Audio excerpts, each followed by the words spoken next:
Have you ever wondered what the big deal is with limited edition art prints? Why to do them, what's the point, and how do you even keep track of them? Hi, my name's Abigail. I am a traditional artist. I paint delightfully whimsical animals and share them with the world.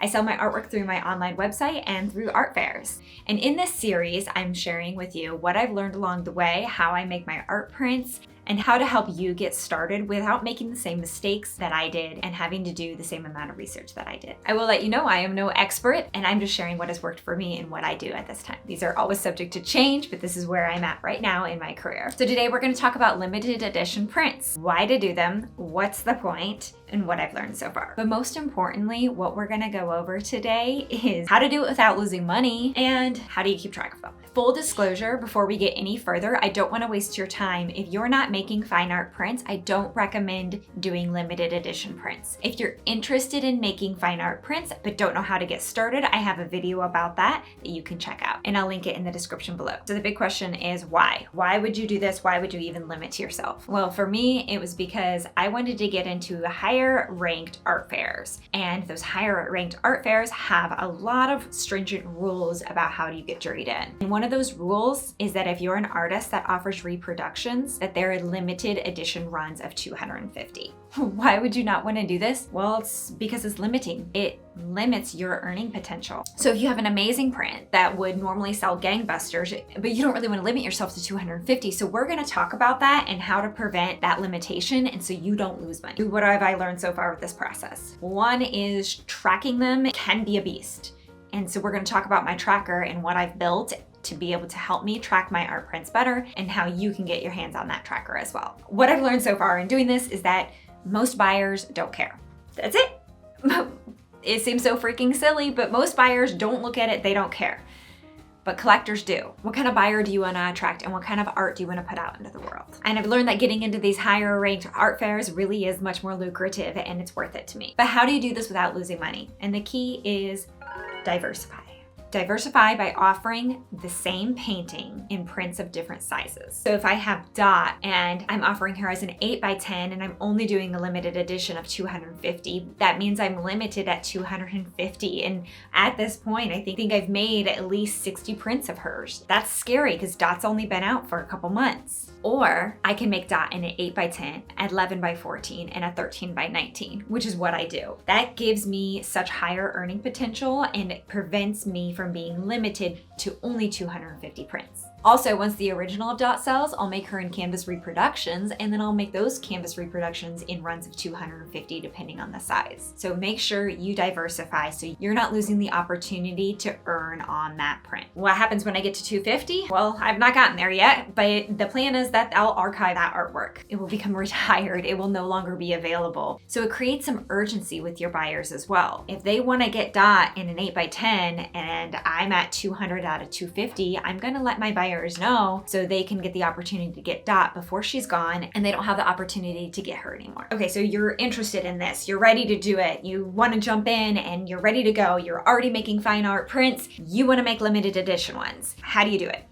First thing I would recommend above all else is if you're not tracking your art and what's selling, you need to start now. And I would recommend even doing it for a year before you start offering limited edition prints. You want to see what you're selling, how much you're selling, and if you would really be limiting your earning potential by capping it at 250, even if you do multiple sizes. Every artist is different, and the way we sell our artwork and share our artwork with the world is different. And so I don't want anybody to feel limited or pigeonholed because of this process. And trust me, some days I'm rethinking this process and wondering if this was really a good idea, but I'm going to stick with it because I think it was. If you don't know how to run reports and you don't know how to track your art and you use Shopify, I recommend using their retail barcode creator. It creates barcodes that you can then print off on a thermal printer and add to every variant of your print. That way, when you're checking your customers out in person, you're easily tracking the inventory of what's selling at each art fair. Now you would think, okay, Abby, you obviously have a method then. You're using Shopify to run reports and find how many prints of hopscotch you've sold. Not exactly, because if I did that, my reports would be incorrect. incorrect. And there's a few reasons why. I do out-of-state events, and so my inventory gets a little screwed up in Shopify because of that. But really, I send my limited edition prints to my retailers. I offer my artwork in multiple retailers throughout Indiana and Ohio, and I send my limited edition art prints to them. If I was just using Shopify to track my series and where I was at in the series, it would obviously be incorrect since some of them are in a brick and mortar 20 miles away.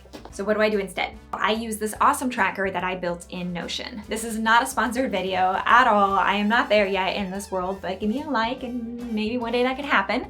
But I use Notion. Notion is a free software that you can sign up for and download on your computer and use on your mobile devices as well. Notion is a complete organization planning system, and it's really elaborate. And if you've never used it before, don't worry. I'm going to give you a tutorial here on how to use this template in Notion, even if you're not familiar with the program. In Notion, I enter each of my prints into there, my canvas prints and my paper prints. And then I can keep track of each size and where I'm at within the series. So then that way, when I print off a new stack of prints, let's say I have 10 to 15, I know exactly where to start numbering in my series, instead of trying to find a piece of paper that I wrote things down on and counting tallies. And I don't know what anybody else is doing, but it sounds complicated, and this is an easy way. So let's hop on over and I'll show you the tutorial on how to use this Notion template. And if you're interested in this template, there is a link in the description for you to go and purchase it for a small fee. Welcome to the tutorial side of things. So now we are looking at Notion. I'm going to run through this real quick just in case you're not familiar with Notion program. So anybody can use this tracker even if you don't use Notion for anything else. Once you log into Notion, so Notion is notion.com, and you can use your Google account. You can get Notion for free, and when I tell you it's free, I promise you this is free. It only limits you with certain automations, formulas, sharing, file size, etc. if you have a free space. Otherwise, I use free Notion. It's amazing. Go ahead and you can create your Notion here. So that's how you get Notion. And then I use the app on my computer. Now we're into the limited edition print tracker. What you're going to do when you get the Notion print tracker, you're going to go ahead and you'll click the link, and then this will pop up, the limited edition print tracker. It's the best limited edition print tracker. But you're going to go in here and click duplicate, and then make sure that you'll say, yes, I want to add it. And then just select your workspace that you want it in, which should be your whatever you've named your Notion, and then you can get that add. So now that you have it, and I just added this little asterisk right here so I know for personal reference that this is the demo version. Going into this, you have your title right up here. This is your cover. You can quickly change this cover to whatever you want it as, or you can leave it up here as this limited edition print tracker. You can change this icon by clicking it, and then other options will load here in a second when my internet is feeling good about itself. You can also do emojis as well. You can change the title of it by clicking just title. And then right here I have some basic directions, and the link for this video will go in here. And then you'll have quick reference instructions too. So if you forget something, you don't have to come back to the video. Hopefully it just gives you some quick reference and it's able to help you out. All right, but that's kind of the basic layout. I have this set up for fine art reproductions, and I have it set up for canvas reproductions because those are the two types of reproductions I do. If you do other types of reproductions, feel free to rename this to whatever you would like. If you do stuff on metal or any other kind of surface and you need to signify that, you can change the title in either of these areas. Notion works with a system called databases, and each database is kind of, in a sense, think about it like a spreadsheet. It holds all of the data and all of the information that you need. Fine art reproductions and canvas reproductions are not linked databases. These are separate. So whatever you put in here will not show up here. We have views right up here. So I do have it set up for my sizes that I offer, which is 8 by 10, 11 by 14, 11 by 17, 13 by 19. You can also view all that are active, and then you can view all, even the ones that have been archived. So let's say that's been archived. It's going to show up here, but it's not going to show up in there. I've also set this up as a gallery view. So if you're a visual person and you really want to see that by the artwork, the look of the artwork, let's say you paint landscapes and you paint the ocean a million times and they're just named Ocean 1, Ocean 2. This is a good way for you to be able to signify your artwork, which also shows up in this artwork image section right over here as well. It's just tiny. Now that we've gone through a little bit of overview on Notion and kind of the layouts with everything, let's just hop right into how you do this. You have your artwork title. So I have Doug and I just named it sample, so you know that this is a sample. I've uploaded the image. I have the size put in here. and then the number of edition. This would signify to me that I have 10 printed and my max is 250, and then I have a little counter right here so you can see your progress. So let's say if I change it to 175, my progress bar is going to fill up, and it's going to be letting me know that I'm starting to run low, and maybe I need to run something online and make sure that people know that, hey, I don't have very many left of my Doug 11 by 14s, and once they're gone, they will not be printed anymore. And any notes about the artwork that you need to make right here. This is an archive box, so once you've chosen to retire it for whatever reason, you can click archive so then it doesn't disappear and it's still in the system. If you go right over here and you delete it, it's gone forever. This will take it out of your active section and your different views according to size. It will send it over to this all category in this archive. All right, so we're gonna add a new one. If you want to add a new print, you're gonna click new page, and then you'll type in the artwork. Let's say this is Hilda, so she's my giraffe, and you can click in here and choose your size. If you need to add a new size, you can type that in here. So let's say I want to do a 12 by 12. You would create a 12 by 12. She's an 8 by 10, and my number of edition is just going to be 1 because that's where I'm starting off at. All right, so we have Hilda and she's 250, and I want to go ahead and add a picture. So if you just click in that box here, you can choose your file. So I'm going to click on Hilda. And I do recommend that you don't try to load in really high quality images so they don't take up a lot of space in Notion and slow down the system. I have these downgraded. I also have some watermark on them since I'm sharing it with the world. I want to make sure I'm protected. So now I have Hilda in here. It's as simple as that. And each time I have a stack of prints in front of me and I'm going to be printing more, I can go through here and click new print, and a new one will add right over here to the number of edition. Let's say I had a stack of 5, so I'd click this up to 5. Let's say I got another 5, I would click it up to 10. But if you make a mistake, no big deal. Click in the box and just type in 10 and you can change it. So now Hilda's going to show up in my 8 by 10 view. She's not going to show up in my canvas reproduction because I haven't made her as a canvas reproduction. Hilda's also going to show up in my all category. She's going to show up in my all active, and she will also show up in my gallery under 8 by 10. It's a pretty straightforward process, and the same thing works for the canvas reproductions. You're going to do the same thing. We have a new, like, let's delete that. Let's say that's an accident, and you just click this box and hit delete. Be a new page. Artwork title pops up automatically because that's the default entry. We're going to go ahead and get that one plugged in. Choose the file. So this is Nigel and Blueberries. So I've got Nigel, my image, which you don't have to load the image, and I'll show you in a second on how to get rid of all of that. So I have Nigel and Blueberries, and I'm actually changing this. I'm in the 8 by 10 canvas reproductions category right now. I realized that it wasn't an 8 by 10, it was really an 11 by 14. So I changed the size and it disappeared. And that's because we're in the 8 by 10 view, and it's filtered to only view 8 by 10s, which can be adjusted through here. So filter, 8 by 10, is chosen on here. You can unselect that or add other ones if you want to view multiple at a time. I also make sure that my archive is unchecked so I'm not seeing old or retired prints. Nigel and Blueberries disappeared because it's not an 8 by 10, so you can find it in the 11 by 14. Same thing goes here. I'm going to have a max of 250. If you have a max of 500, put in 500, whatever your max is, and then put your number of editions. How many have you printed? I've printed 3, let's say. And then I also want to make some notes here, maybe that doing a larger series due to demand and personal judgment. And then I printed a new print. Again, same thing, new print. And then we have the gallery. So it's going to show up in my 11 by 14 galleries. Right now, I do have galleries set up under these filter settings. So if you go into my settings, I have it set up for property visibility. You can change things here. So if you want to see different properties, you will go into this hidden gallery section and click these little eyeballs if you want to see anything else.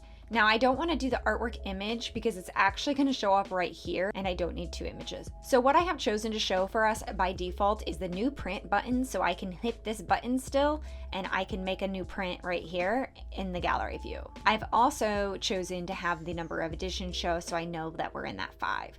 I don't need the max, but you could put that in here if you want the max to show. Again, a reminder, the filter in here, I do not have archive unchecked, so we can go in here and make sure archive is unchecked because I don't want to see my archived artwork. Okay, so creating a new view, let's run through that real quick, and it's pretty simple. So you can go into any of these views and you can right click it and you can duplicate it. And it's gonna give you an option to change its name. So we're gonna change this to my 12 by 12. We're gonna put a space in there so it looks nicer. And you can change the icon at any time by clicking that button. I'm gonna leave it the same. We need to go through and make sure these filters are all adjusted for a 12 by 12. You can see up here, the 13 by 19 is still checked. So we're gonna uncheck the 13 by 19 and we're gonna check 12 by 12. So then the artwork that we started to add earlier, that was a 12 by 12, we'll put in here, and that's Newton, because he's one of my square prints. And so Newton can go in here, and now again, I don't want to show anything that's been archived, but I do want to make sure I see all of my 12 by 12 prints and I don't see anything else. And now it's all scrambled away from everything. You can easily grab it, hold down, drag it, and you can move it to wherever you see fit for your order. If you don't like it ordered or organized by size, you can always change that. So add a new view and you can always change how it's organized. So you can do table, and this is going to be by my print Doug filter by artwork title, and so title contains the word Doug.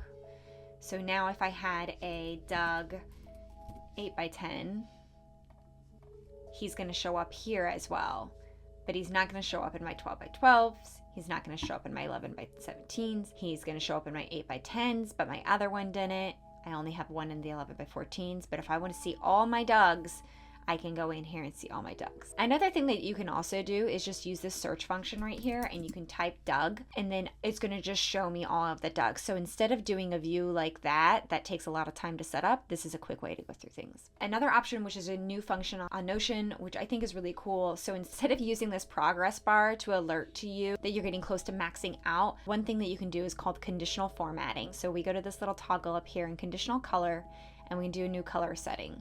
So we can go through and we can choose, for this instance, like I said, I wanted to alert to me when my number of editions are getting high. So I'm gonna put a number of edition, I'm gonna change it to red, and number of edition, right up here, click this drop down, and I'm gonna say if number of edition is greater than 200, I'm actually gonna do greater than or equal to. If it's greater than or equal to 200, so let's say we do Doug, and we added a bunch, and now we're over that 200 mark. It's signifying to me that, oh my gosh, we're almost done with Doug in the 11 by 14. I really need to get some marketing out there. And this is a great option to go ahead, add this to anything that you want to do, but you'll need to go in, like I said, conditional color, and it's gonna apply it to all of them as well. And now I could go through here as well, and I could change the color to something else according to some other kind of metric. So you've got the option, and then you would want to do the same thing in your canvas reproductions as well. I hope this was helpful, and I hope that you find this limited edition print tracker helpful. This is my first time making a template for other people, so please let me know if you run into any snags, issues, and I can make updates, and I'll send those updates out. Otherwise, have fun with it, and I hope that this makes your process a lot easier and everything's in a nice, easy place to track. Okay, I hope that you found that helpful. I hope that I didn't go too fast. If you have any questions about it and how to do it, let me know in the comments below, or you can always send me an email back from your order confirmation. This process does make things so much easier for me, at least, and I hope it makes it easier for you. If you're still here, I really appreciate you being here. I think you're absolutely incredible. This video is part of a series that I'm offering right now to help other artists. I don't want to be a part of a gatekeeping community, so here I am spilling the beans. If you like this video, please make sure you give it a thumbs up and you subscribe so you're notified of future videos, and comment below and let me know what you think. All of that helps me know what you want to hear and see more of for future videos. And that's all I have, so thank you so much. Peace.